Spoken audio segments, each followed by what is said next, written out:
Hello friends, இன்றைக்கி நம்ம சேனலில் வஞ்சர மீன் எப்படி குழம்பு வைக்கலான்னு பார்க்கலாம். அது ஃபஸ்ட்டு இந்த மீனை ஃப்ரை பண்ணி தான் நம்ம குழம்பு வைக்க போகிறோம் இன்றைக்கி.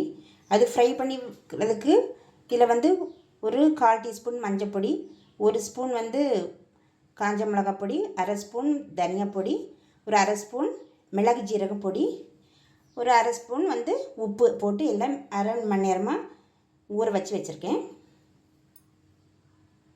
நெக்ஸ்ட்டு மசாலையெல்லாம் நம்ம வறுத்து தான் அரைக்க போகிறோம். அதுக்கு ஒரு முடி தேங்காய் திருவி வச்சுருக்கேன். அப்புறம் ஒரு பெரிய வெங்காயம் கட் பண்ணி வச்சுருக்கேன்.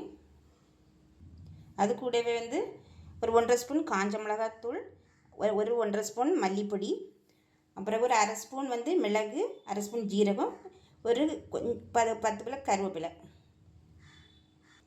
புளிப்புக்கு ஒரு சின்ன எலுமிச்சம்பழம் அளவு புளி எடுத்து ஊற வச்சுருக்கேன்.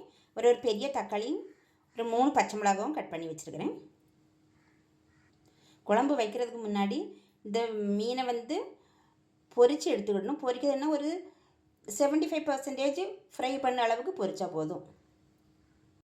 மசாலா எல்லாம் இந்த அளவு வறுத்து வச்சுருக்கு. இதை ஆற விட்டுட்டு மிக்ஸியில் அரைச்சி எடுத்துக்கலாம். குழம்பு வைக்கிறதுக்கு அடுப்பில் ஒரு மண்சட்டி வச்சுருக்கேன். அதில் சட்டி காஞ்சோன்னு கொஞ்சம் எண்ணெய் விட்டுக்கலாம். எண்ணெய் காஞ்சிடுச்சு. கடுகு போட்டுருவோம். ஃபஸ்ட்டு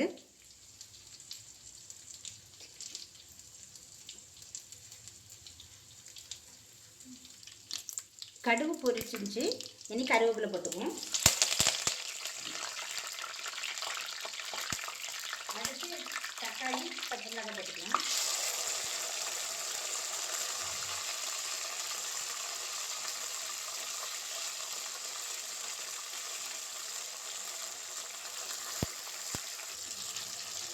தக்காளி பச்சை மிளகாய் வதங்கிட்டு நம்ம கரைச்சி வச்சுருக்க புளியை ஊற்றிக்கலாம்.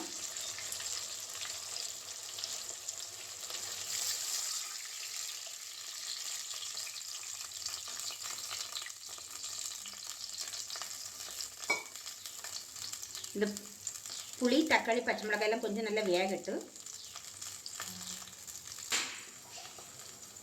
புளி கரைசெல்லாம் நல்லா வெந்துடுச்சு. இப்போ நம்ம அரைச்சி வச்ச தேங்காய் மசாலா எல்லாம் போடலாம்.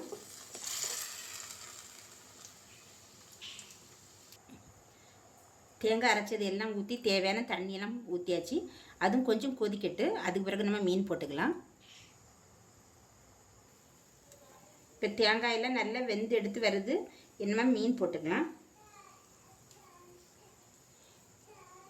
மீன் இந்த அளவு ஃப்ரை ஆனால் போதும். மீன் போட்டுக்கலாம்.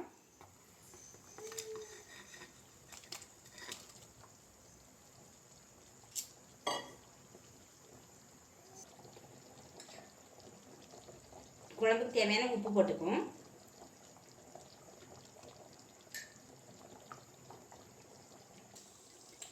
வஞ்சர மீன் குழம்பு பொரித்து மசாலாலாம் வறுத்து அரைச்சி குழம்பு ரெடி ஆகிடுச்சு.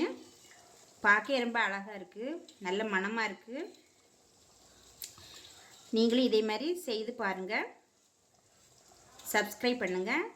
செய்து பார்த்துட்டு எப்படி இருந்துன்னு கமெண்ட்ஸில் சொல்லுங்கள். நன்றி.